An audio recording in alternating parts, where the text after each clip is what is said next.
Hello guys. Punta kami doon. Ito, staksiyan natin yung lawa. Yung gagamba namin. Kita namin na mangingitog na siya. Kaya binidyo namin. Ganito pala mangingitog bongki. yung lawa. Tignan natin kung paano. Ganyan. Parang una is maglagay siya ng sapot. Yun. Kita nyo naman. Pangalawa yun. Ang itlog na siya. May takay na white tubig. Yun.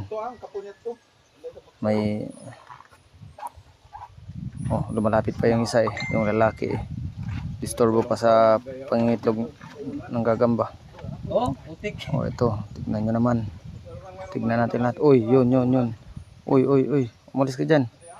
Disturbo ka pa. Ito, tignan natin. Hindi madami na yung itlog niya. Yun. Ganito lang pala nangingitlog yung mga gagamba. Tamang tama, nakita namin kanina kay binidyo namin.